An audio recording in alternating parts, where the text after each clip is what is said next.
Saudi అరేబియాలోని Madina దగ్గర ఈరోజు ఉదయం దారుణమైన దుర్ఘటన జరిగింది. చాలా మంది హైదరాబాదీస్ ఉన్న ఒక బస్సు ఎవరైతే మక్కా మదీనా వీటికి పిలిగ్రిమ్స్ గా వెళ్తారో ఆ పిలిగ్రిమ్స్ ఉన్న బస్సు ఒకటి డీజిల్ ట్యాంకర్ కి ఢీకొని బస్సు మొత్తం దగ్ధమైపోయింది. దాదాపు 42 మంది చనిపోయారు. దానిలో చాలా మంది హైదరాబాదీస్ ఉన్నట్లు చెప్తున్నారు.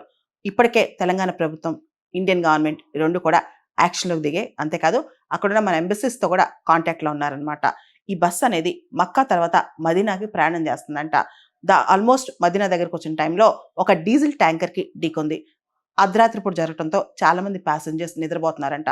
దానిలో పసిపిల్లలు, మహిళలు కూడా చాలా మంది ఉన్నారు. ఎక్కువ మంది తెలంగాణ నుంచి, ముఖ్యంగా హైదరాబాద్ నుంచి ఉన్నారంట. మనందరూ తెలుసు మక్కా మదీనా రెండు కూడా ప్రతి ముస్లిం వెళ్ళాలనుకున్న ప్లేసెస్, వెళ్తున్న ప్లేసెస్ కూడా చాలా మంది అక్కడికి చూడటానికి వెళ్తారు. మక్కా మదీనాకి వెళ్తే వాళ్ళ రిలీజియస్ ఆబ్లిగేషన్ ఫుల్ఫిల్ అయినట్టు ఫీల్ అవుతారనమాట.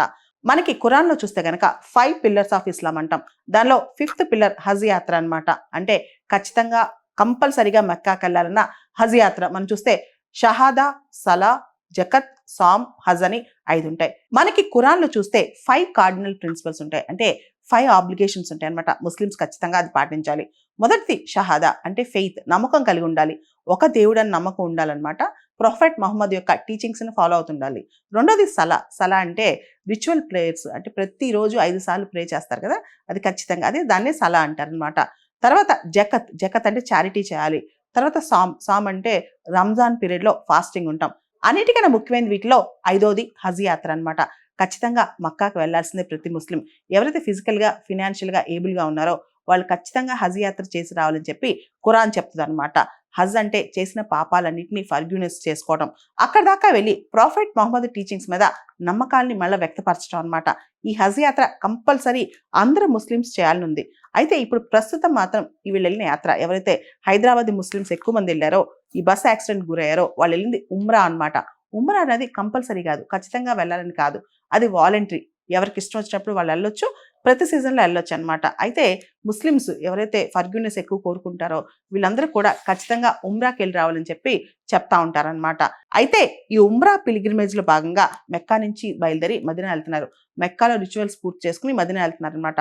ఆ టైంలో అర్ధరాత్రి పూట ఈ బస్సు యాక్సిడెంట్ జరిగింది. బస్సు డీజిల్ ట్యాంకర్ ఢీకొనడంతో పెద్ద ఎక్స్ప్లోజన్ వచ్చిందంట, పెద్ద బ్లాస్ట్ అయింది.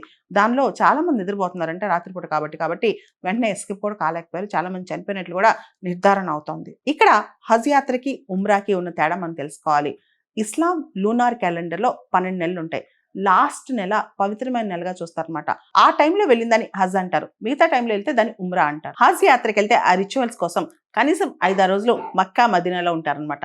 అయితే ఉమ్రా అనేది కొన్ని గంటల్లో కూడా పూర్తి చేస్తారు. మక్కా మదీనా ఈ రెండు పవిత్ర స్థలాలు రెండు కూడా సౌదీ అరేబియాలో ఉన్న రెండింటి మధ్య దూరం మాత్రం దాదాపు 400 కిలోమీటర్లు ఉంది. మెక్కాలో ప్రాఫిట్ మహమ్మద్ కి మౌంట్ జబర్ అన్ నూర్ అనే ప్రాంతంలో, అంటే కొండ అనమాట ఇది.